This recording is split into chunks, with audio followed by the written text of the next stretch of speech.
Boa noite, irmãos. Boa noite a todos. Hoje, dia 16 de maio de 2023, mais um encontro, mais uma reunião pública do Guete Juiz de Fora. E hoje vamos dar continuidade à apresentação do irmão Dimas Gomes, que vai nos falar, vai nos apresentar um pouco mais sobre o Bhagavad Gita. É uma apresentação que vai acontecer também no sábado, dia 20, e no domingo, dia 21. É um evento organizado pelo Conselho Regional Norte sobre o Bhagavad Gita, e o nosso irmão vai falar sobre o discurso 8 para nós, vai representar o Guete. Então, hoje, estamos aqui aproveitando, né, esse momento para receber um pouco mais aí desses ensinamentos, estarmos mais próximos dessa filosofia. Então, sejam bem-vindos. Muito obrigada, Dimas. E está com você a palavra. Eu é que agradeço, vocês me escutam bem? Sim, Pois é, nós tivemos aquela primeira etapa, primeira tentativa, inclusive, né, de falar do capítulo 8. Tentei mostrar para vocês todas as conexões, todo o contexto, né, e eu vindo, né, escutando as sugestões do grupo e como isso também nós vou representando todos nós, né, então eu tentei reconstruir um pouquinho a apresentação. E talvez ficasse até interessante depois, quem for ver a versão gravada, assistir essa e depois a outra. Vamos ver se a gente chega nesse resultado esperado. Espero que vocês gostem do resultado. Então, eu vou começar aqui apresentando. A minha ideia é fazer uma leitura do texto mesmo, a gente acompanhar o texto, e aí todas aquelas interpretações, todas aquelas conexões vão ser muito úteis, aquelas que a gente já passou. Vamos ver se a gente chega nesse resultado feliz. Tive um pouquinho mais de tempo, deu para brincar um pouquinho mais, fazer uma pequena apresentação. Aparece para vocês acho que está chegando aí, agora sim. agora. Agora, agora sim, Ives? Chegou? Sim, sim, que bonita. Vamos lá. Então, agora sim, lembrando de começar com isso, né? Om Guru Bhyo Namaha, né? Ao mestre do mestre, né? A todos que vieram antes deles, a começar pelo Carlos Eduardo, que é quem gentilmente me ofereceu essa tradução, e que está nesse livrinho aqui, né? O Bhagavad Gita, se eu não me engano, ele lançou em 2016, e é uma tradução bilíngue, maravilhosa, capa dura. Não vou ficar fazendo, pelo menos sou eu falando e não ele, né? 2018 ele lançou pela Mantra.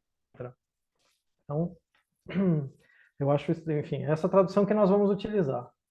Então, vamos lá. A gente vai falar do capítulo 8, que é sobre Brahma, e a primeira coisa que eu vou fazer uma breve menção aqui daqueles assuntos que nós já tínhamos colocado, porque eu acho que é importante para abrir o assunto, mas é rapidamente, né? A forma desse capítulo, ele começa com perguntas, né? Essas perguntas vão aparecer desde o capítulo 2. A própria Gita tem uma série de perguntas, a Arjuna faz uma série de perguntas para Krishna, e esse estilo já é uma coisa das Upanishadas. Mais especificamente, essas perguntas que ele faz no capítulo 8 parece muito a Kena Upanishada, por exemplo, e aponta a gente também para o Hiranyagarbha Suktam, que é um outro texto que também faz uma menção do mesmo conteúdo. Lembra bastante também o capítulo 15, que é o capítulo sobre o Purusha. O Hiranyagarbha Suktam também é feito em formato de perguntas. A diferença é que lá ele pergunta a quem se deve o sacrifício, e aqui a pergunta vira para quem se aproxima mais da Kena Upanishad, que é quem move o pensamento. Há uma mudança de tom do pensamento mais védico para o pensamento mais upanishádico, mais filosófico. O pensamento antigo era mais metafórico, passa para um pensamento mais filosófico.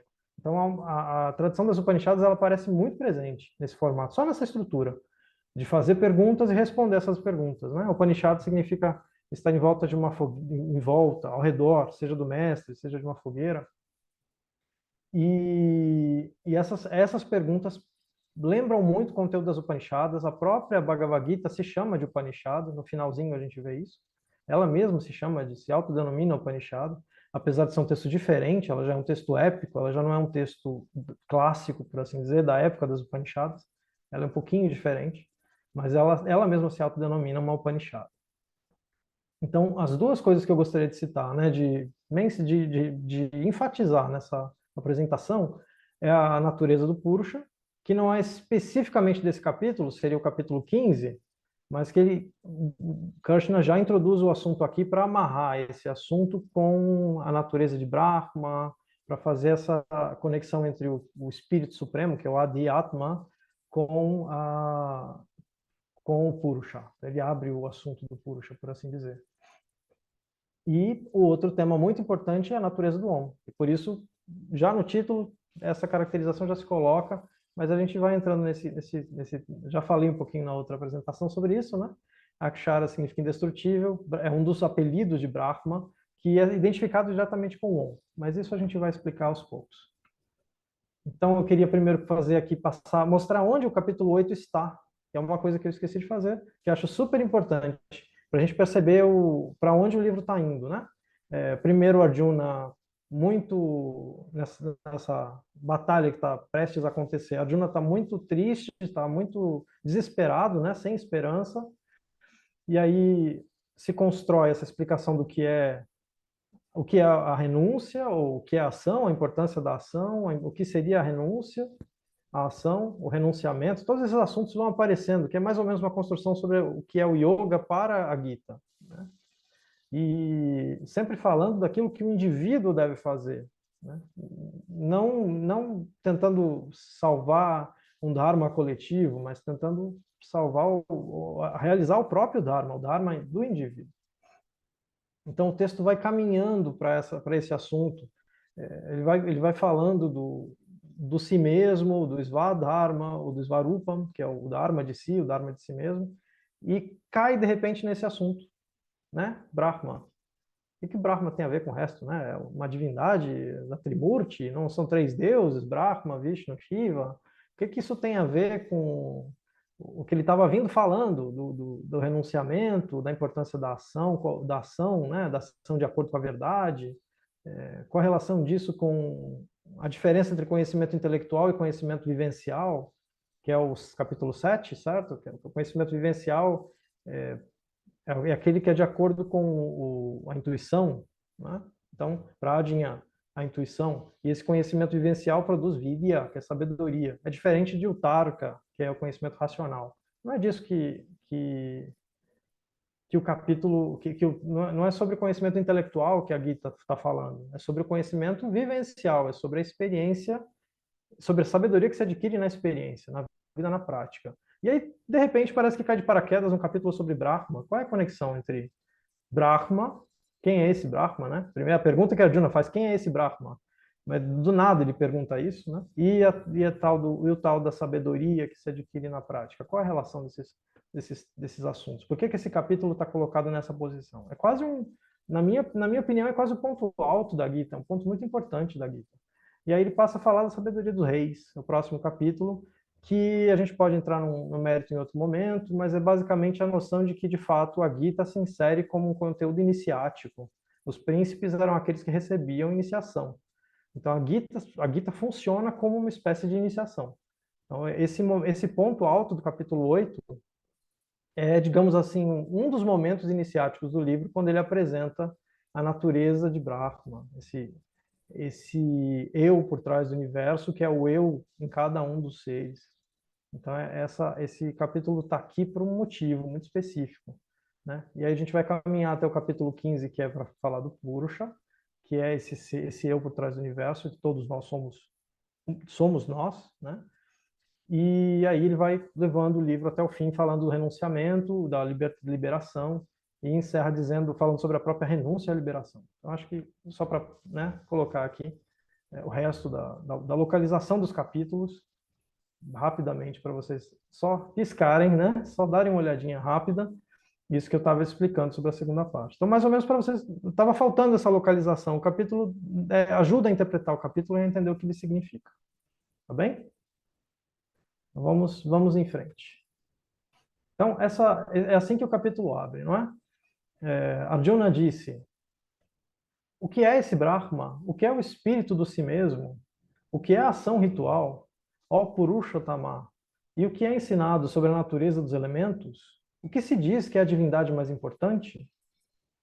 Quem é e como é o sacrifício mais elevado aqui, neste corpo, ó Madhusudana? E como na hora da morte é desconhecível por aqueles que têm o si mesmo controlado? Eu não sei o que parece para vocês, eu acho importante fazer essa pergunta. Parece uma lista de perguntas, como se fosse um índice, como se fosse um mapa. Para mim, essas perguntas todas parecem um mapa da leitura do capítulo. A gente vai avançando pelo capítulo e a minha provocação, o meu desafio para vocês é que vocês procurem, escolham uma dessas perguntas que te soa mais capciosa, mais interessante, e tenta, durante a leitura, responder essa pergunta. Aqui está a resposta. Então, até anota ali, é o verso tal, que responde a pergunta tal. Né? É uma forma da gente prestar atenção, porque o texto abre com essas perguntas justamente porque elas vão ser respondidas. Né? O Krishna se dá o trabalho de responder todas elas a seu modo, né? Dentro de uma construção. Então, a minha ideia é essa: divirtam-se enquanto a gente faz essa leitura, essa passagem. Eu vou tentar chegar até o verso 20, acho que não dá para a gente chegar mais do que isso, chegar no 28 seria difícil, são só 28, mas os 22 primeiros são os mais importantes.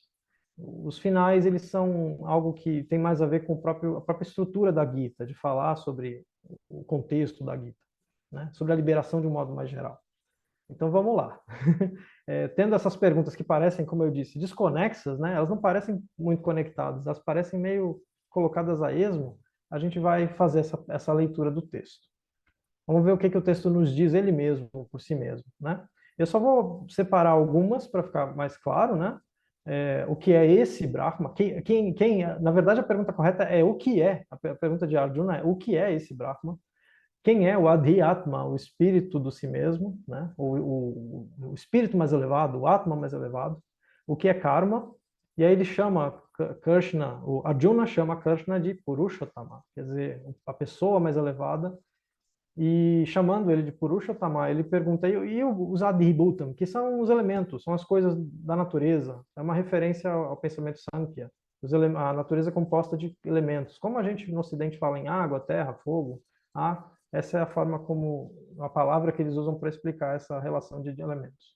E aí ele pergunta qual é a divindade mais importante, né? Porque naquela lógica de panteão, né? Tem tantos deuses, mas qual é o mais importante? Qual que eu devo oferecer meu sacrifício? Que é a pergunta da Kena Upanishad. Então vamos lá. Senhor Bhagavan diz, essa é a resposta dele. Brahma Supremo é o imperecível. O espírito do si mesmo se diz que é a natureza própria de cada um. A fonte originadora da natureza própria de cada criatura é identificada com a ação ritual, karma. Né? Ação ritual aqui, a palavra é karma. A natureza dos elementos é a natureza perecível. A divindade mais importante é o homem. O sacrifício mais elevado sou eu aqui neste corpo dos encarnados, ao melhor dos homens. É uma resposta muito sintética, muito curta, em 2 sutras ele responde todas as perguntas e a gente continua sem saber nada do que ele está querendo dizer. A gente continua perdidinho. Mas a gente pode depois, com o tempo, voltar nesse slide aqui, né? E ver se a gente consegue entender as respostas, porque elas agora estão resumidas. A gente tem aqui uma suma, uma síntese. Vamos ver o que ele diz agora com mais calma. E aquele que segue lembrando de mim na hora da morte, tendo deixado o corpo, ele segue em direção à minha natureza, não há dúvida quanto a isso. Qualquer que seja a natureza da qual esteja se lembrando, ao final, abandona o corpo. Quando abandona o corpo, é exatamente para ela que ele segue, ó Kaunteya, sempre transformado naquela mesma natureza. Então, vale uma observação aqui. Essa é a visão da época das Upanishadas, da Katha Upanishada. Existe uma preocupação muito grande com a salvação do ser, da imortalidade. A imortalidade ela não é dada como a gente pensa hoje, por exemplo, no meio teosófico, a imortalidade não é dada por certa. Então, se confunde ainda o conceito de liberação com o conceito de reencarnação. As coisas são um pouco abertas. Uma forma de ler, como a Katha Upanishada vai explicar, é de que você pode salvar a mente, você salva a forma como você é nessa vida.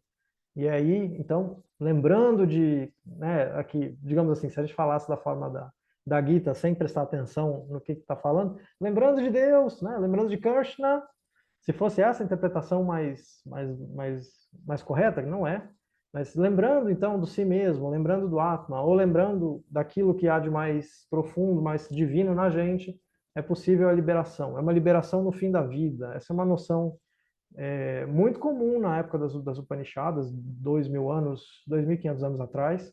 Havia essa forte noção de que é preciso morrer bem. E o morrer bem desse épico não é morrer lutando, mas não é morrer lutando como na Ilíada, em que simplesmente ir para a guerra já valeu, entendeu? Vai para a guerra que você vai para ou dos vikings, vamos para o Valhalla. Não. O mais importante aqui é ter a mente ajustada, ter a mente equilibrada, ter a mente em Brahma. Essa é a visão do que seria a boa morte. Feita essa observação, aí Krishna diz, né? Então pense em mim todas as horas, né? Por isso, em todas as horas, lembre-se de mim e luta.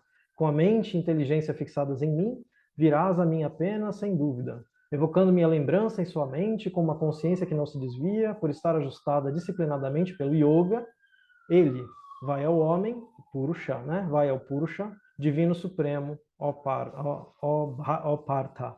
Aqui a palavra, né, homem divino supremo, aqui é Purushottama, se eu não me engano. Posso até olhar no original, mas eu tenho quase certeza que é isso mesmo.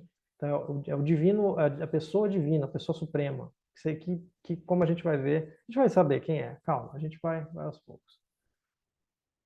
Então, aquele que se recorda do poeta, do antepassado, do orientador, mais sutil que o sutil, ordenador de tudo, de aparência inconcebível, que tem o brilho do sol, que está além da escuridão, que na hora da morte, ajustado por uma mente estável, pela devoção e pela força do yoga apenas, tendo conduzido o prana corretamente para o espaço entre as sobrancelhas, ele segue para aquele homem divino supremo.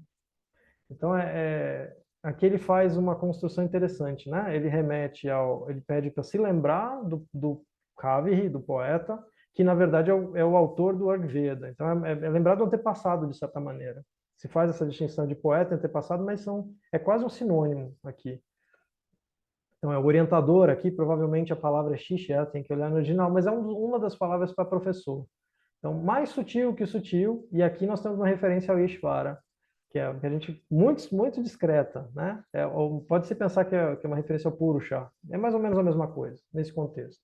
O ordenador de tudo. Então, é essa força ordenadora do universo então, todos eles são o mesmo, ele identifica todos ao mesmo.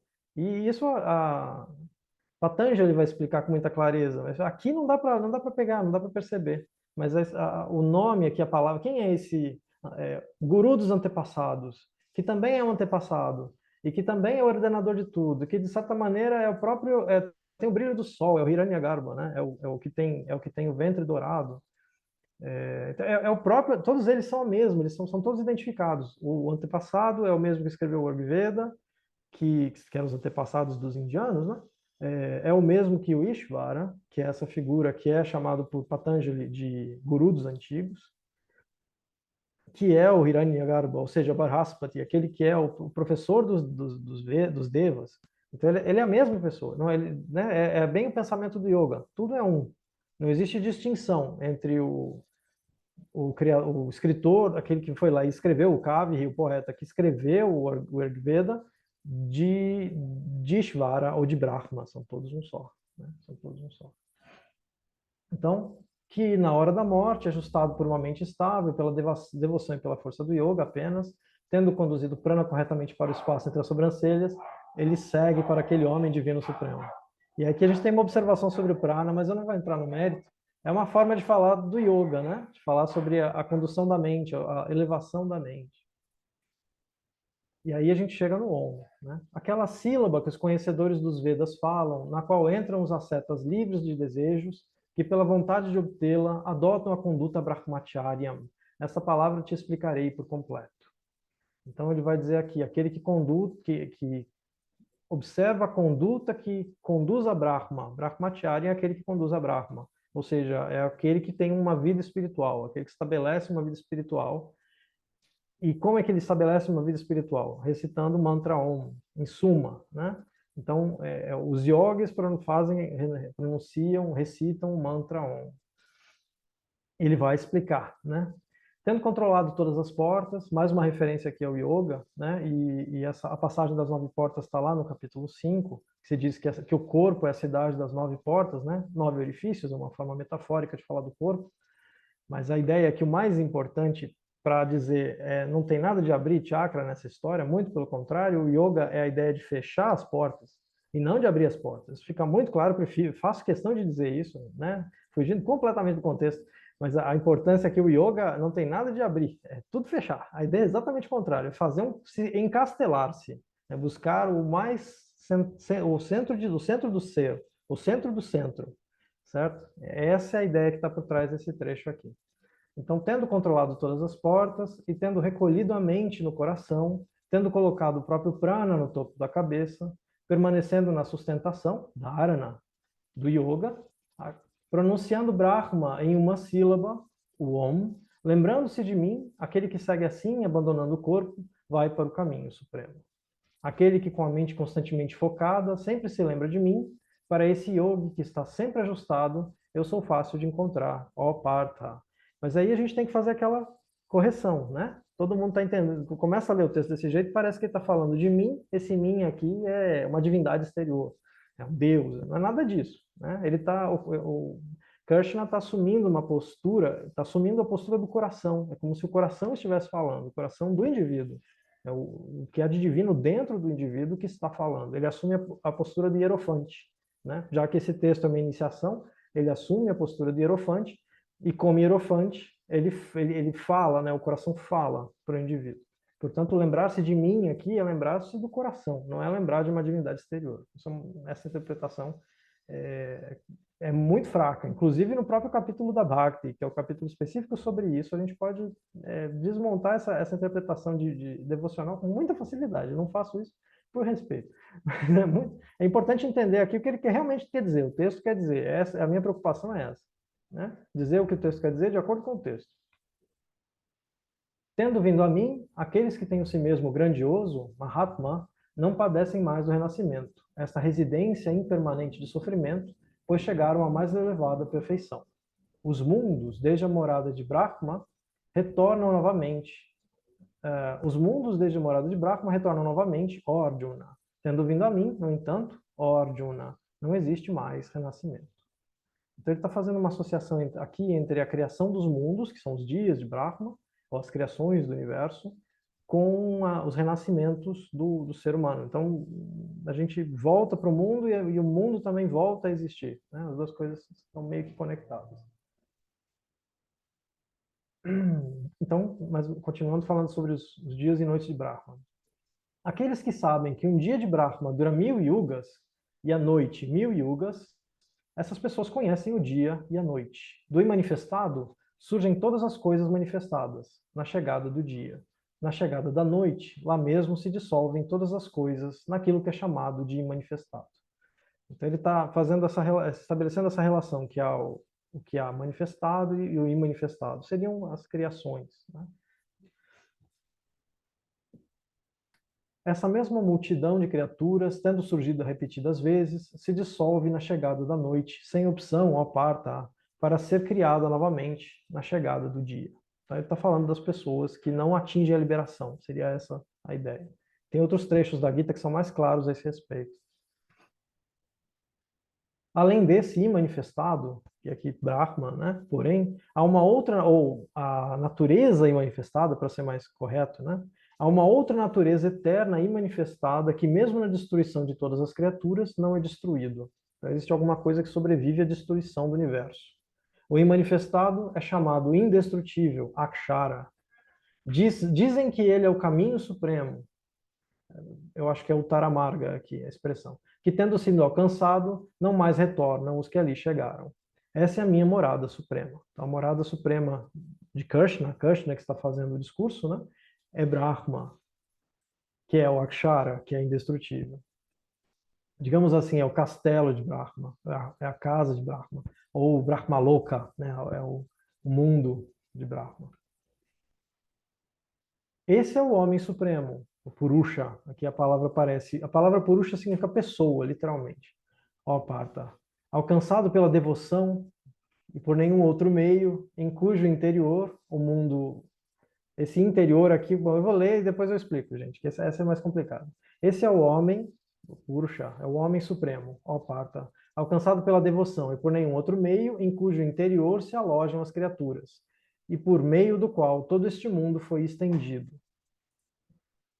Então aqui tem várias coisinhas que a gente precisa destrinchar, eu acho, pelo menos no meu entender. Essa palavra devoção aqui significa basicamente divisão. O sentido da bhakti. Bhakti significa a porção. Então, quando você faz a divisão de uma coisa para uma comida, por exemplo, você vai oferecer o primeiro pedaço, você oferece para a pessoa mais importante. Então esse é o sentido original da palavra, é aquele que tem a bhaga, aquele que recebe a melhor porção. Esse é o sentido da palavra aqui, ou seja, a atenção dirigida para o que tem de melhor em você. É nesse sentido que é o que se alcança, que se pode falar em devoção. É uma devoção ao que há de mais supremo, de mais sublime, né?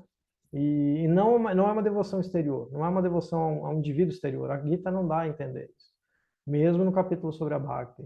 Então é encontrar é buscar então o Purusha. Resumindo é isso. E nesse sentido sim, há uma devoção, há um sentido de devoção possível, mas tomando cuidado para não se confundir, porque você não pode idolatrar a si mesmo. E como o yoga e mais especificamente aqui a Gita, ela está falando de um eu que é um eu só há um eu por trás de todo o universo, não tem como você adorar você mesmo. Então tem que tomar esse cuidado na hora de explicar, né?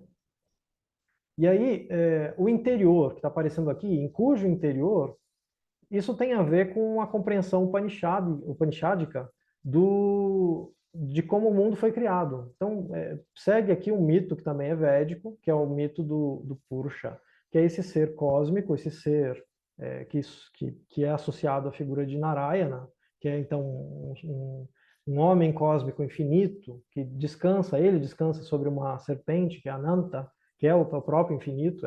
Esse homem cósmico sonha, e nós somos os sonhos desse homem cósmico. E ele se estende infinitamente, ele estende-se sem limites.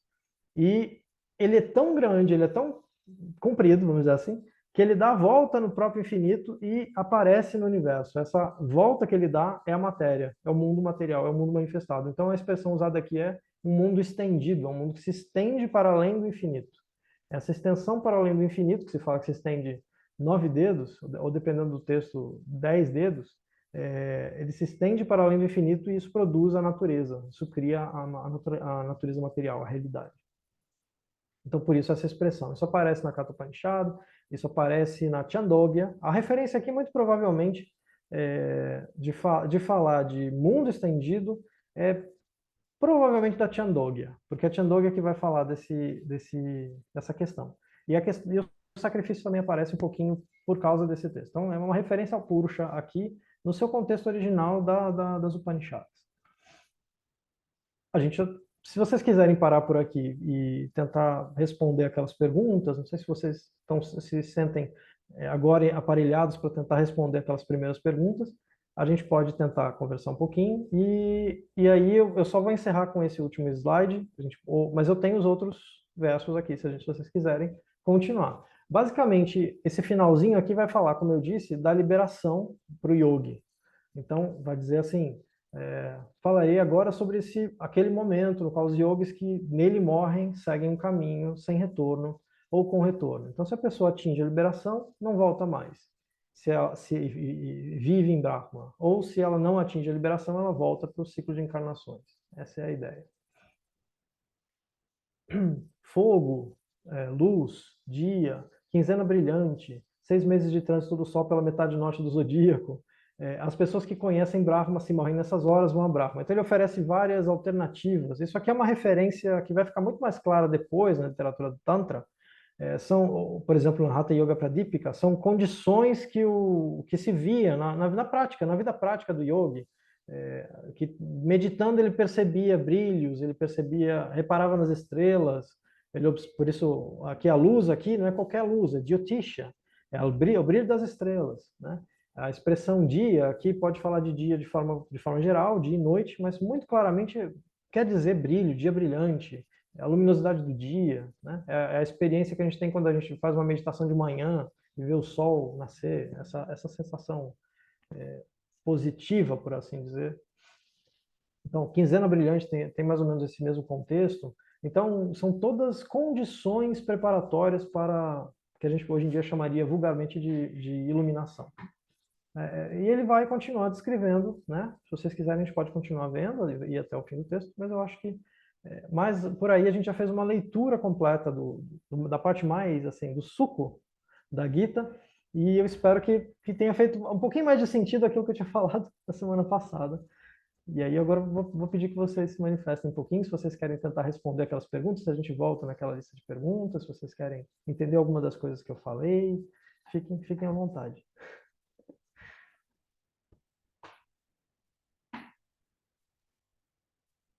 Eu novamente, né, coloquei aqui o relógio timer aqui e você utilizou 24 minutos, tá? Só para você ficar ciente, né? Não é para você se preocupar, a gente não tem problema em relação a isso aqui hoje, mas é uma tentativa de te ajudar, tá?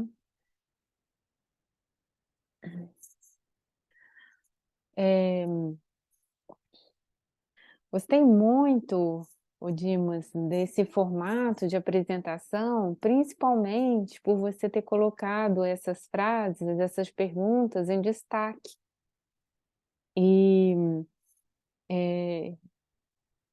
você pode voltar isso, essa daí, é onde estão todos, né?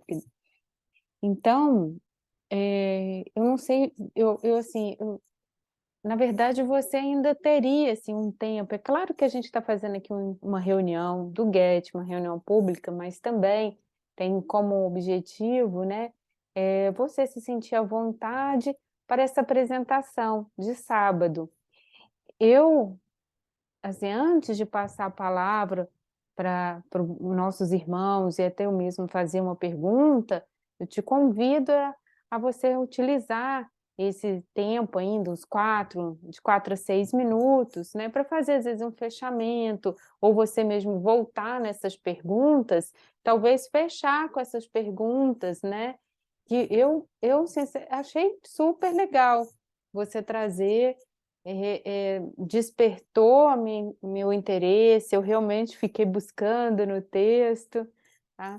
Então, se você quiser fazer um fechamento, utilizar esse tempo e depois a gente abre. Oh, que ótimo! Eu tenho algumas respostas, digamos assim, alguns posicionamentos, que é a minha ênfase, que é o que eu pretendo destacar, né? Se houver discussão, se houver questão. Então é mais ou menos isso que eu estava pensando mesmo, Raquel.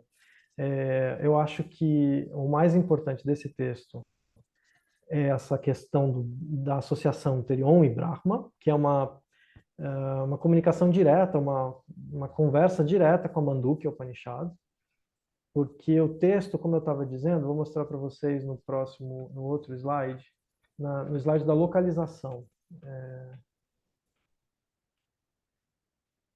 O texto vem vindo falando sobre o yoga, basicamente sobre como fazer, como praticar o yoga, né? O yoga da ação, mas é um yoga, né? É um ajustamento a si mesmo, ao próprio Dharma, ao Svadharma.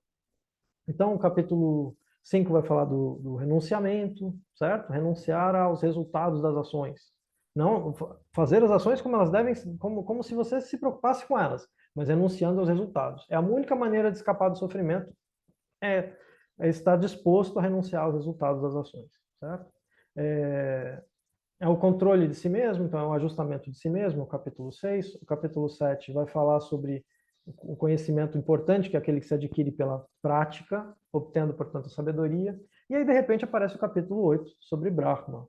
E aí, como assim? Por que Brahma está nessa história? A minha imagem está desfocando. Ele fala sobre Brahma porque, para o contexto panichádico, é muito claro, a Mandukya é muito importante, é um texto curto de 12 versos, e vai dizer que o próprio indivíduo ele é composto de 3 eus, e esses 3 eus, que são o espírito, a mente e o corpo, essa é uma visão típica da Upanishad, das Upanishadas, elas formam um quarto, que chama de Turiya. E aí é justamente composto de uma sílaba, que é o Om. Então, o A, o U e o Ma vão formar o Om. Os três anteriores não existem dissociados, e formam um quarto. Esse quarto é o Om, né? E dá para mostrar isso graficamente, se vocês quiserem, até desenho. É bonitinho. Então, é nesse contexto que o texto aparece. O Om aqui é também um reflexo do próprio indivíduo, de como o próprio ser é. Eu acho que isso é o mais importante. Acho que eu vou me limitar a fazer isso, porque você também, eram o quê? 4 minutos? Eu já devo estar indo para 5, 6 ou 7. Então, ele entra nesse ponto aqui para fazer esse posicionamento justamente alinhado com o pensamento das Upanishadas, de que o próprio indivíduo, ou Brahma, é Om. E dessa maneira nós estabelecemos, nós nos ajustamos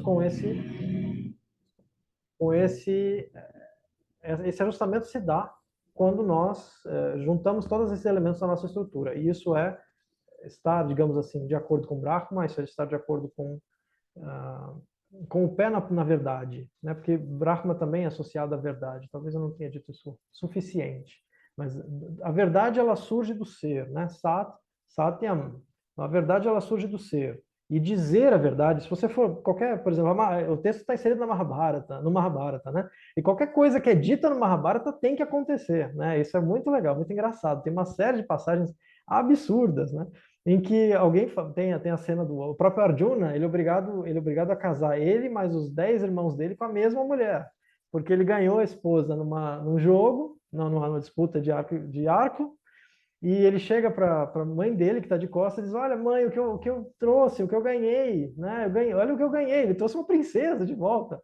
E ela diz: não importa, divida com seus irmãos. E a palavra dela é lei, ela falou uma vez e não tem volta, não volta mais. Então, é essa noção de que a palavra é verdade também. Então, aqui é a palavra dos indivíduos, mas é a nossa palavra. Então, nós ser autêntico é também viver de acordo com a sua palavra, né? E aí a gente entra, por exemplo, na noção que vai dar origem ao Padmasana, que é o lótus. Então, Brahma é associado ao lótus, porque ele tem o pé no lótus, que é o pé na verdade, o pé na palavra. Então, acho que é fundamental fazer essas conexõezinhas, mesmo que eu tenha perdido aqui mais uns minutinhos. Espero que tenha sido útil. Agora, as outras perguntas eu vou deixar a cargo de vocês, me dizerem onde é que está. Acho que eu fui para o lado errado no slide.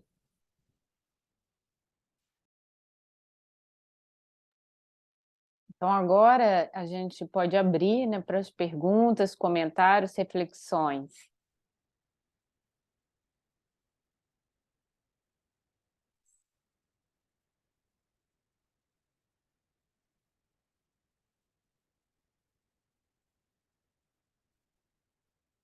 Ah, Então, ô Dimas, o que eu penso? Hoje foi mais claro, mais objetivo, assim, de modo geral, né? Ficou bem mais tranquilo o formato de hoje do que o de semana passada, para a palestra de sábado, né? Para ser entendido por todos. Então, eu vejo que esse é o caminho mesmo. Valeu, Luciano. Mesmo assim, você acha que alguma coisa... Porque é como se a gente estivesse esperando que eu não tivesse feito a anterior ainda. Na verdade, eu já fiz, você já ouviu alguma coisa, né? Se você alguma coisa não ficou claro, se eu passei alguma coisa rápido, pode me cobrar, por favor. Não, é porque os termos são complexos, né? São palavras que não são do nosso idioma. Verdade. Então, já difícil, né? Não é simples. Então, assim, hoje ficou mais simples do que de semana passada. A Gita tem essa vantagem, ela é didática, ela é clara, né? É.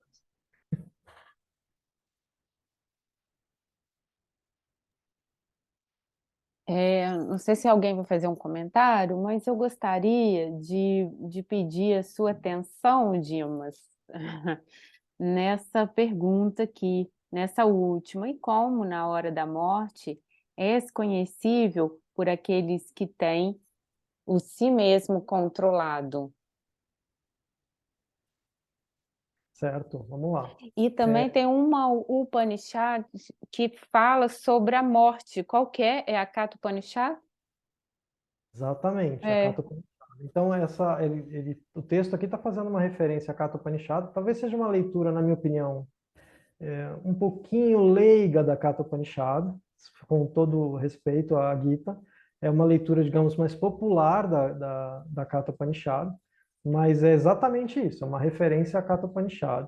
Porque a ideia aqui, aí eu teria que explicar, então, o conceito de morte dentro do pensamento védico. Tem um histórico para chegar nesse ponto. Eu tentei não entrar nesse mérito, mas é bem interessante. Então, mas agora a gente está aqui no momento também da nossa reunião. Então, assim, a gente agora pode fugir né? Agora é nosso tempo, né? E se você puder falar um pouco mais, eu agradeço. Com É um certeza. assunto Então, que me olha, interessa. muito legal. É uma questão que me interessa também, porque é uma evolução do pensamento. A gente consegue. O Carlos fez essa construção no livro específico que ele fez, na tradução que ele fez da Katha, vou usar a explicação dele. Ele fez uma tradução da Katha Upanishad, e é uma tradução que você vai lendo aos poucos, junto com o texto, junto com o desenrolar do texto, mais ou menos que nem eu tentei fazer aqui, né? Muito mal porcamente, comparado com ele, eu sou uma formiga. Mas ele faz esse desenrolar do texto e vai explicando qual é a relação entre a explicação de cada pedacinho. Então, vamos lá. Qual é a morte, qual é o histórico da morte, da noção de morte e de renascimento para o povo indiano e, de certa maneira, para o resto do mundo. Agora estou sendo bem ousado. Mas ela se perde um pouco no resto do mundo, mas lá fica muito claro.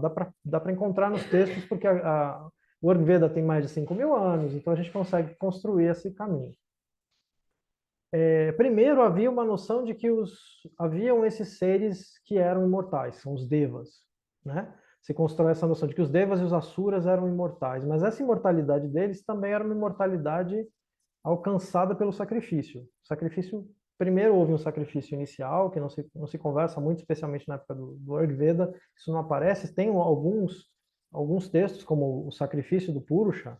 Não, ele é o homem é o homem cósmico sacrificado. Então ele dá origem ao universo. Esse é o primeiro sacrifício.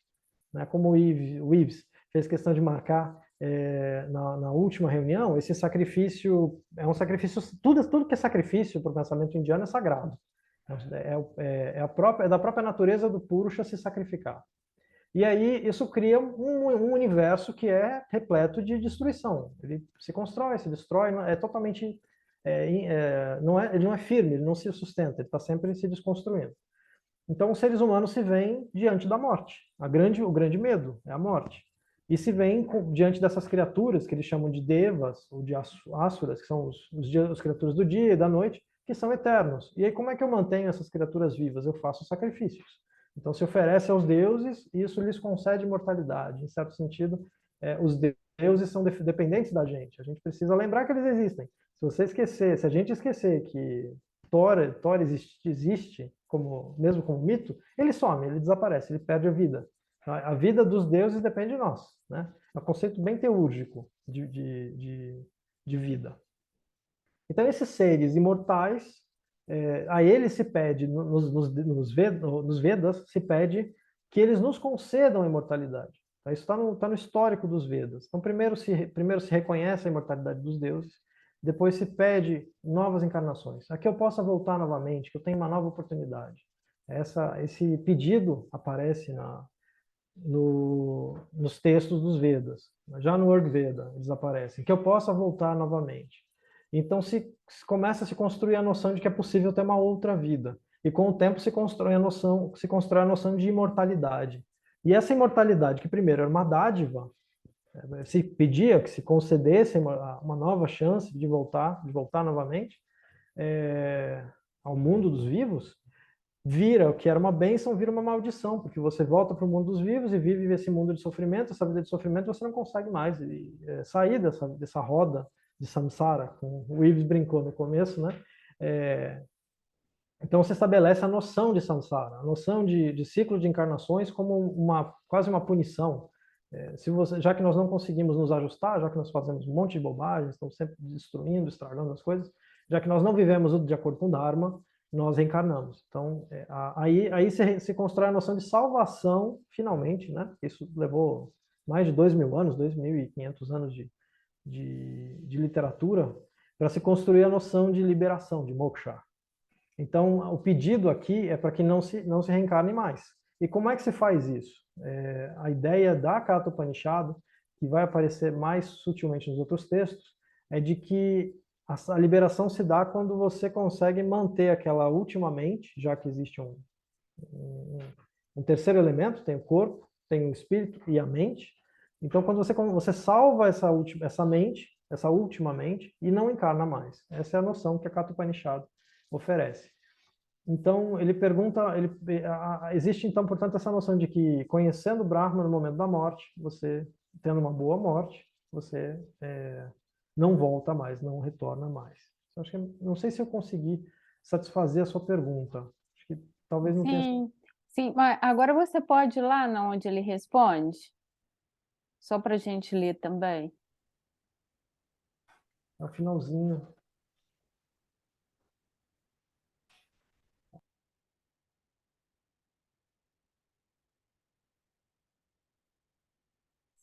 O caminho, não. Ele vai... Pode falar, desculpa. Não, pode ler e depois eu falo. Então, alcançado pela devoção e por nenhum outro meio, em cujo interior se alojam as criaturas, por meio do qual todo mundo foi estendido. Ele explica primeiro quem é o Purusha, e aí ele começa a dizer que ele é o caminho. A gente já viu isso um pouquinho antes, não sei se vocês perceberam, mas ele vai caminhando nessa direção. Lá no começo, no 2, no 3. Então, era isso que eu te pedi para você voltar lá Sim. nesses... ele começa lá. Isso, na verdade, é o final Uhum. aparece muito mais no final do que no começo do capítulo. Então, Aí, 8.5, né? Isso. Tendo deixado o corpo na hora da morte, lembrando de mim, ele segue em direção à minha natureza. E aí aqui eu teria que olhar qual é a expressão utilizada. Não há dúvida quanto a isso. Qualquer que seja a natureza da qual esteja se lembrando, ao final, quando abandona o corpo, é exatamente para ela que segue. Então, ele está fazendo aqui uma diferenciação, talvez, entre tamas e sattvam, que é uma coisa que vai aparecer mais no capítulo sobre os elementos. Então, se a pessoa morre com uma natureza sátrica, ela vai para o céu, digamos assim, né? É uma forma bem popular de falar do assunto. Então, é importante cultivar sempre uma natureza essencial, estar de acordo com a sua própria essência, não mentir para si mesmo, não querer ser quem você não é. Inclusive, a Gita diz isso, e isso é muito importante, é uma frase cabal da Gita, né? Melhor o seu Dharma mal praticado, com defeitos, do que o Dharma de outro bem executado. Então, o conceito aqui é o Svadharma, mais uma vez. Não é o Dharma social, não é o Dharma coletivo. Né? Não é o bem do mundo, não é o bem dos outros, é o seu bem. É agir de acordo com a sua verdade, a sua autenticidade. Quem você é, não os outros. Então, por isso que ele diz assim, qualquer que seja a natureza, porque não é a sua natureza, mas a sua natureza pode ser diferente da natureza do vizinho. Cada um tem que saber qual é a sua própria natureza. Então ele se transforma naquela mesma, ele alcança aquela mesma natureza. Agora vamos dar uma olhadinha no final, do 23 Agora, em diante. deixa eu te fazer mais uma pergunta. Quando ele fala aqui, lembrado de mim na hora da morte, os pensamentos na hora da morte são importantes? É uma forma popular da Gita de falar porque a Gita ela fica nessa brincadeirinha entre chamar Krishna de aproximar Krishna muito de uma divindade, né, uma divindade exterior, um ato devocional e entender que na verdade esse ato devocional, para quem é capaz de ler, né, ele não é exterior, ele é interior, ou ele é total, ele é absoluto. Então, esse lembrar de mim é lembrar da natureza. Por exemplo, vou usar o Patanjali para explicar. Ele vai dizer Ishvara, né? Ishvara Ishvara é um aspecto do Purusha, ou do Purusha. Ishvara é um aspecto do Purusha. Esse Ishvara é, digamos, a nossa chama, nossa pequena chama, que faz parte dessa grande chama, que é o Purusha. Então, esse lembrando de mim é o que, por exemplo, o Patanjali vai chamar de devoção. Obedecer ao Senhor da vontade, ao coração, ao Hridaya, ao lugar do coração, o espaço do coração, né, entronar o Ishvara no coração, o rei interior. Esse é o ato devocional do yoga. Não é um ato devocional religioso. Mais ou menos isso. Obrigada. Mais alguém?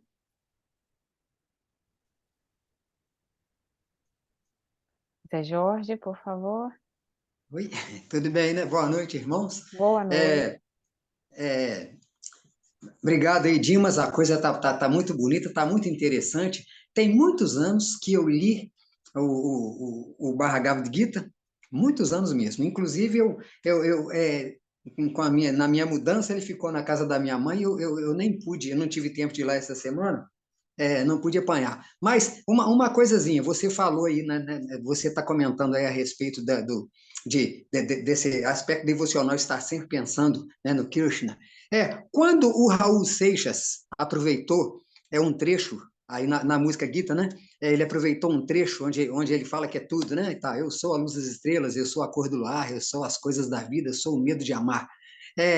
Essa declaração do Krishna, me parece que é dele, né?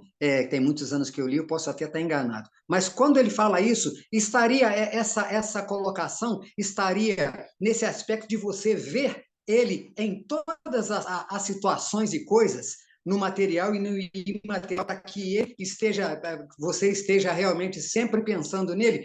Teria alguma coisa a ver? Não sei se a pergunta foi muito simples ou se, você até me perdoa, mas seria isso? Que pergunta linda. Tem tudo a ver. Obrigado. Tem tudo a ver. Eu adoro essa música e para mim tem tudo a ver. A gente pode fazer duas leituras diferentes e as duas estão corretas. Vou primeiro fazer a resposta, como é que eu vou dizer, canônica, certo? A resposta que eu tenho que dar para passar na prova da ordem. Reparem aqui que deixa eu ver se eu acho aqui qual é o capítulo certo. A visão de todas as formas, capítulo 11. Krishna se transforma no universo inteiro, ele se abre, ele fala, vou te mostrar como eu sou de verdade. Aí o Arjuna vê aquela vastidão, aquele universo todo, né? Ele vê tudo. Krishna é tudo, né?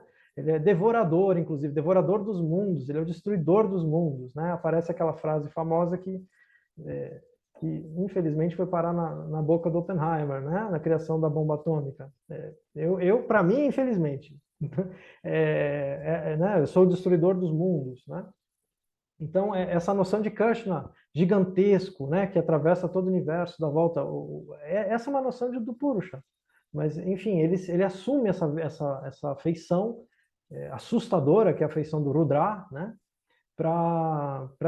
E diz, né, eu sou tudo. Então a música tem tudo a ver, é muito bonito, e é uma forma, a gente pode, se a gente olhar para o texto como devocional, e tem momentos que a gente gosta de fazer isso, não é? Olhar para as estrelas e falar, como eu sou pequeno em relação ao universo, como tudo é maravilhoso, como a natureza é bela, né? E essa é uma visão talvez mais devocional, mas todos nós somos tocados por isso, todos nós somos tocados por essa visão. Ela não escapa de ninguém. E essa música traduz um pouco as duas visões. Tanto você pode ouvir a música dizendo, né? Deus dizendo eu sou tudo isso, né? Como você pode inverter, entendendo agora o contexto da Gita, né? O contexto do próprio pensamento do yoga, é a própria expressão do eu interior que diz isso. Eu sou a luz das estrelas, eu sou a luz do ar, eu sou as coisas da vida, enfim, eu sou tudo. Então, essas duas respostas são possíveis, né? A resposta de acordo aqui com o capítulo 11, que é muito importante, que é muito bonito, é um capítulo magnífico, né? E essa outra resposta que é compreender que ele está expressando a natureza do eu interior do indivíduo. As duas são perfeitamente válidas. Por isso a gente diz, isso agora vou colocar minha colherzinha de Shaiva aqui, né? É inevitável. Eu sou um Shaiva falando de um texto que os Vaishnavas dizem que é deles, né? Eu vou falar como Shaiva aqui por um minuto, né? Bom, enfim, inevitável. É exatamente essa noção. A gente fala Shiva Ham. O mantra, um mantra muito, o Shankara tem o Nirvana Shatakam, que vai dizer Shiva Ham. Quando eu faço um mantra, eu digo eu sou Shiva, né? Eu sou Shiva. Eu vou dizer, eu sou puro, eu sou inteligente, Budhosse, eu sou puro, Shuddhosse, eu sou Shiva, Shivoham. Shiva Aham Asmi. Mas na expressão mantra a gente tirou o verbo da história e fica só Shivoham. Então, eu sou o próprio universo, eu sou tudo. Nós todos somos um só. Não existe separação entre você e eu. Somos todos um só. Então, as duas leituras são perfeitamente possíveis. E por isso que nós dizemos eu sou. Por isso que você canta. Quando você canta eu sou. Você não diz Deus é, ou ele é, tu és. Não, você diz eu sou. É assim que se canta, certo?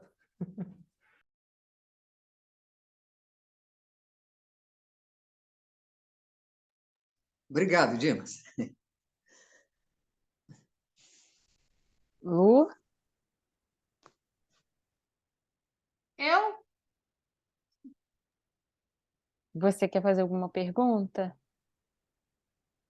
Sim, Eu achei que você tinha levantado a mão. Tá, então, por sim, eu favor.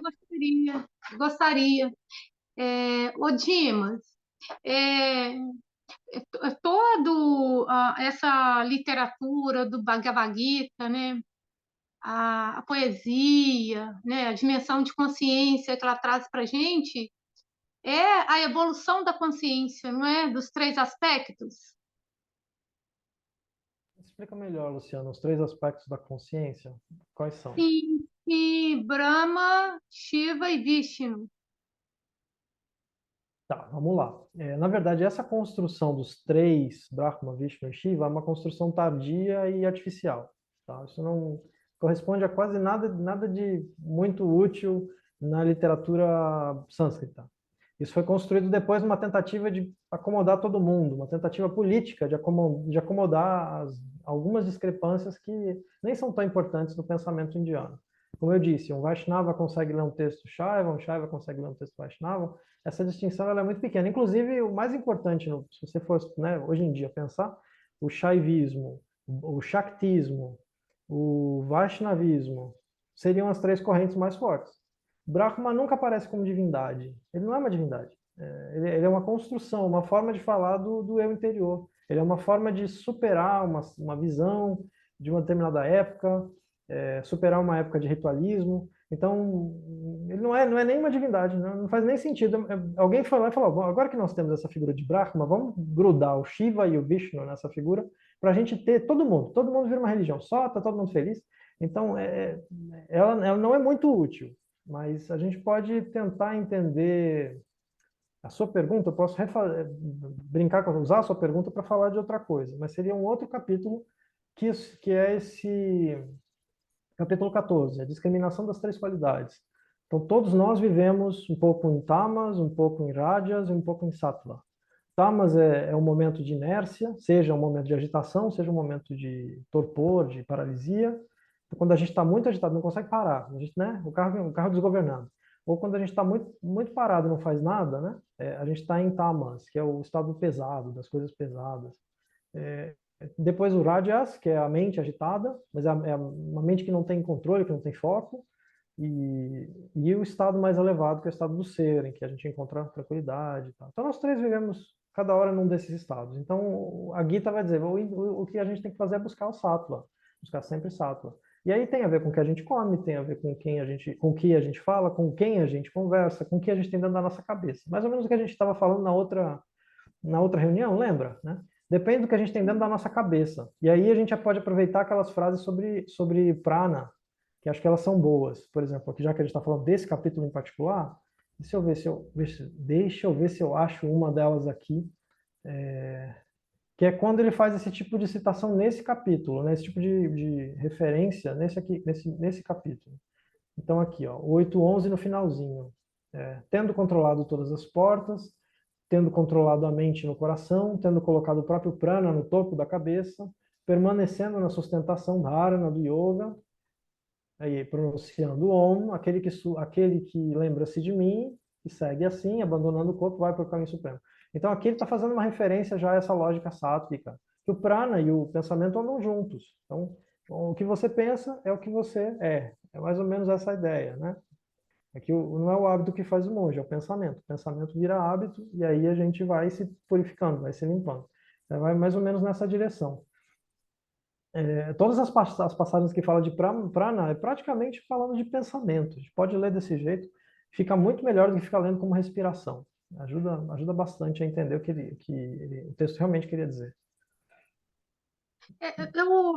Eu uma vez eu assisti uma palestra, não me lembro qual membro foi, e tipo assim, eu penso nisso direto, sabe? Para mim, assim, é perfeito.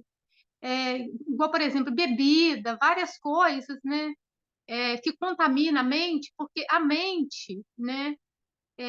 A mente é onde a gente reside, né? É como se fosse drones, né? Os drones foram criados, né, embasado nisso aí, por exemplo. Eu estou aqui, né? Eu consigo enxergar dentro da casa dos meus pais, mas eu estou aqui, a minha alma está aqui, entende? Então são drones que a mente envia, mas a minha alma ela está aqui. Então quando a gente bebe, a gente faz alguma coisa, a gente contamina a mente. A mente é onde nós por isso assim que é a parte, né, que está ali em Manas, né, o terceiro esse aspecto, né, de Sattva, né, que já é esse aspecto mais da divindade, né, que a gente tem insights às vezes, mas eu consigo assim me localizar melhor através da evolução da consciência, né? Porque eles falam assim que o princípio que rege o mineral, o vegetal, por exemplo, não assim, é a competição, é a raiva. Agora, o que rege o homem, né, é a renúncia, é o controle da mente, né, é a cooperação. Então, através desses ensinamentos, e através do norte, né, que é a literatura, para mim ela funciona, e, como se diz, vigiai, né, vigiai essas portas, não sei, eu acho assim que, né, como se diz, gravar, quando a gente grava alguma coisa, né, é no coração, então, mas a gente está sempre conectado com isso, para mim faz um sentido muito grande através igual você disse aí, né, na hora da morte, a gente está sempre pensando, né, que a gente não é isso aqui, não é isso aqui, porque a gente, na verdade, a gente acha que a gente é líder, né, a gente acha que está sujeito a um monte de coisa aqui, mas não, cara, a gente está sendo controlado, assim, por forças maiores que existem, né, embora, assim, a gente não tenha plena consciência, mas através do estudo, hoje mesmo eu desci. Aí eu estava olhando as coisas assim, gente, isso não é real. É real o que está dentro da minha cabeça. Eu estou indo ali resolver isso, você vai resgatar, você vai fazer aquilo ali. Entendeu? Você vai, certo, é isso aqui, o interno, entende? Às vezes, eu fico meditando isso, fica parecendo que a gente que é doida, eu não sou doida, não. Eu já fui alienada. Então, estou sempre assim, sabe? Não é filosofando, mas eu estou sempre, sabe? Ai, aí se eu começo devagar um pouco, eu vou sabe? Opa! Mas eu consigo me situar e, tipo assim, obrigada, Deus, sabe? Assim, você vive assim, conectado, sabe, cara? Você consegue, não sei, sabe? É conexão mesmo com as coisas que a gente fica, né? Então, para mim, eu consigo me situar nisso aí através da evolução da consciência. Eu gosto de estudar mais esses temas, porque são portais que vão se abrindo e de acordo, tá vendo? Pega esse livro do Bhagavad Gita agora para ler numa visão mais profunda, né? A gente se localiza. Para mim, eu estou me localizando, entendeu? No triplo logos, entendeu? Como que as coisas funcionam, Mula Prakriti, né? Entendeu? O que um manifestado, entendeu? Como que as formas vão se produzindo, como que a gente um dia com um não, agora não vem, entende? Então a gente foi, entende? Essa centelha que não para de existir, então isso dá um norte muito grande. Mas às vezes a gente acha que a gente está no outro mundo, é tudo ao mesmo tempo acontecendo, por isso que a gente tem esse julgamento, né? Um está lá atrás, outro está lá na frente, é tudo ao mesmo tempo, entende? É tudo conectado, é ao mesmo tempo mesmo. Por isso que a gente tem essa dificuldade de libertar essa visão interna da gente, né? porque você conecta com o que você está vendo, mas não é isso. Eu acho que essa é exatamente a preocupação da Gita, de dar distância, de dar perspectiva. O texto é escrito com essa finalidade. Às vezes a gente consegue ir mais longe, pegar esses sentidos mais essenciais que a gente está tentando conversar aqui, mas a grande preocupação da Gita é essa, de você olhar para a vida e falar, nossa, né, Arjuna diante da sua família inteira, pronto para morrer, pronto para matar, tendo que ser obrigado a matar seus parentes para ver o que tem que, né, para conseguir aquilo que já era dele por direito, né? E diante de Krishna, né, a encarnação do próprio Deus diante dele, né, os nossos problemas são muito pequenos. Os problemas da vida diária são muito insignificantes perto da grandiosidade da divindade. Né? E a ideia do texto é essa. Lembre de mim, né? Krishna diz assim, ele vai dizer, quando o Dharma está em perigo, né, eu volto para o mundo. Então, e aí ele, né, passa o livro inteiro dizendo, lembre de mim, não esqueça de mim. Acho que é mais ou menos esse caminho mesmo. Propósito, né, um fim definido, entende? No percurso. Isso é verdade, entende? Quando você pensa um pouco nisso, porque a gente acha que não é, como se diz, não é fazer turismo mesmo, não. Sabe? Tem um plano muito definido, né? Que através dos estudos, né, ali dos minerais, veja, a gente consegue conectar assim, a gente percebe isso melhor. Isso, cara, te dá assim, uma dimensão de coisa, entendeu? Que você começa, porque é desprendimento, a consciência, quando a gente começa, é desprendimento. Por isso que a gente fica, entende? Mais cooperativo, sim. Mas você tem que ter consciência disso, mas fazer por fazer, entendeu? Desapego, porque é muito maior. O universo é imenso, né? Por isso, né? O círculo, o infinito. Ai, eu tô assim, empolgada. Nossa. Que bom, Lu. Irmãos, olha, estamos chegando no final da nossa reunião, 8h23. Queria saber se alguém quer fazer mais algum comentário. Ives, que está quietinho aí. Alguém quer fazer mais? Eu preferiria me silenciar, até porque as palavras podem ser usadas contra mim depois, né? Mas eu gostaria de cumprimentar o Dimas pela explicação que ele deu de uma forma mais sucinta, mais objetiva. Eu acho que reside aí a grande dificuldade que nós temos em conseguir, através da síntese, transmitir, por poucas palavras, através de uma gota, tudo que existe num oceano, né? E, bom, a minha perspectiva é um pouco diferente, né? Eu acho que careceria a gente ter um debate em um outro momento, Dimas. Eu venho de um approach, uma forma totalmente diferente, você já sabe disso. Mas de maneira alguma significa alguma crítica minha, pelo contrário, né? Apenas uma visão diferente. Lembrando que talvez a grande falha da teosofia e da sabedoria que você traz é não levar em consideração o conhecimento que se teve no Ocidente já a partir do século XIX, século XX, entendendo que o ser humano tem a sua dimensão social. Edgar Morin, por exemplo, ele elabora isso de uma maneira muito interessante. Por que eu falo de dimensão social? Porque o que você traz é um conhecimento inerente a uma cultura, a qual essa cultura não nos pertence, mas isso é muito bonito, isso invalida o conhecimento. Mas o que eu gostaria de chamar a atenção é que há uma tendência da gente não entender que se trata de uma alegoria. E o que é a alegoria? A alegoria é uma figura de linguagem, né, caracterizada como sendo um conjunto simbólico criado para transmitir um segundo sentido além do sentido literal das palavras. Segundo os gregos antigos, eles falavam que é um modo de interpretação que é usado por alguns pensadores, né, que tinha o intuito de descobrir as ideias que estavam subtendidas em determinado texto. Então, a gente tem a tendência de fazer uma interpretação literalista, de entender que o que está sendo falado é a coisa em si. E, na realidade, do que se fala não é a coisa em si. Então, por exemplo, quando o texto vem e fala a morte, a pergunta que eu faço, e aí eu já começo a desconstruir em parte o texto, o que morre? Né? E aí você mencionou todo um exercício filosófico para tentar explicar, como você tentou explicar, aquilo que morre, né? E a preocupação que se tem da morte. Mas eu não vou me preocupar a isso, não vou me ater a isso. Eu vou apenas colocar o seguinte, aproveitando que esse slide está aqui, o 8.11, tendo controlado todas as portas e tendo recolhido a mente no coração.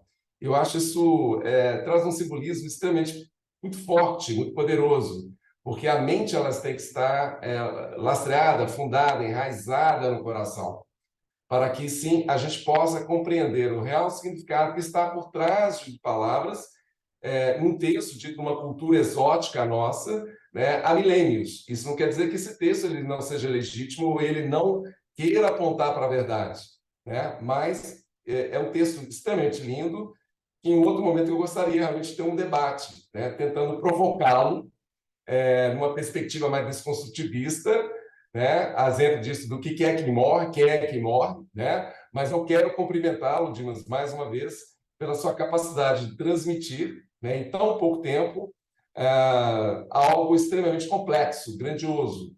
E é claro, cada um desses estrofes, cada um desses aforismos traz em si, como hipertextos, né, significados, conceitos que carecem de mais tempo de serem entendidos, explicados, né, para que a gente possa aprender. Então, resumidamente, como uma obra de arte, o approach não deve ser através do intelecto, né? Deve ser através do que se sente, do que ideias que são transmitidas de forma silenciosa.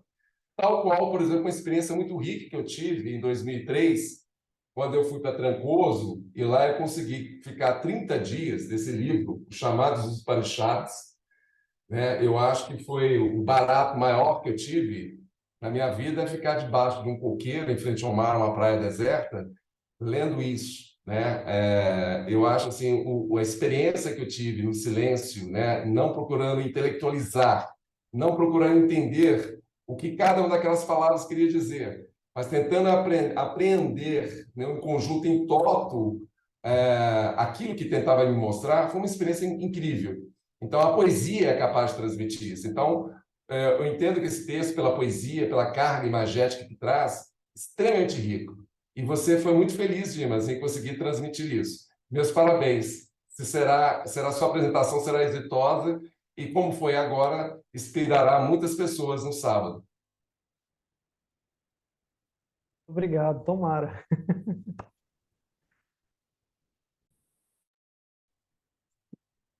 Dimas, você gostaria de responder brevemente o Ives? Acho que sim, né?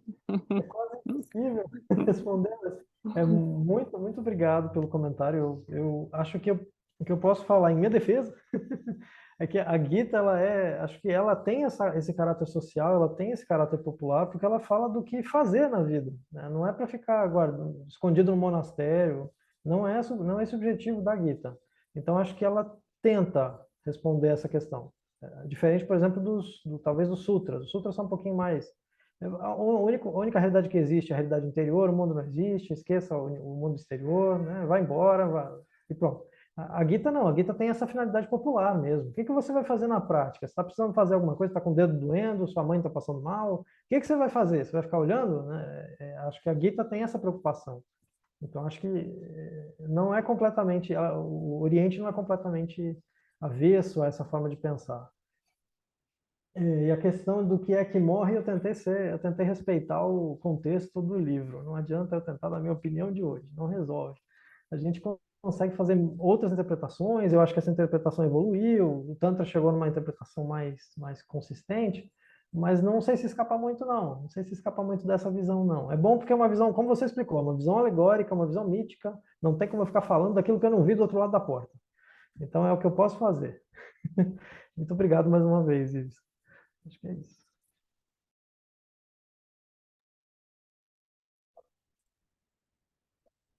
Dimas, você pode fazer novamente a meditação de encerramento?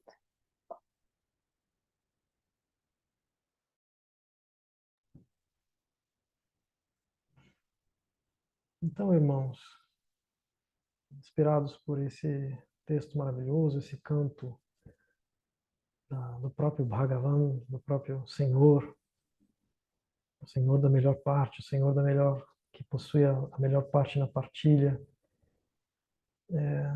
meditemos na nossa própria condição diante da realidade e como somos levados pelos elementos, pelas coisas do mundo, pelas coisas perecíveis do mundo, e busquemos esse castelo esse castelo interior que está além dessa cidade de 9 portas, além desse corpo que não somos nós, além dessa mente que não é nossa, além de todos esses pensamentos, além de todas essas sensações, alguma coisa que, mesmo dizendo eu não sou isso, eu não sou isso, eu também não sou isso, alguma coisa eu sou.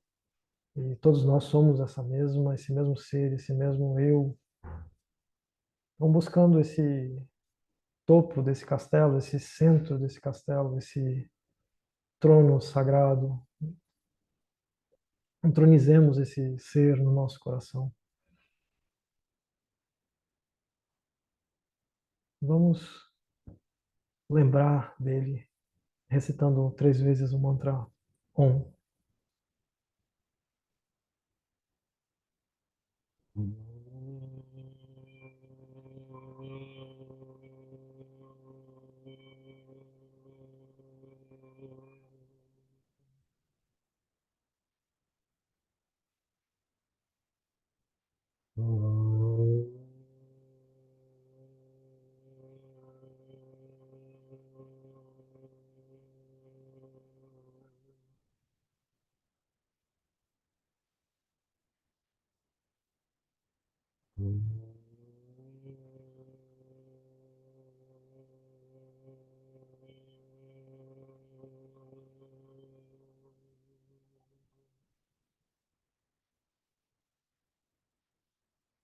Shanti, Shanti, Shanti. Namaste. Om Guru Bhyo Namaha.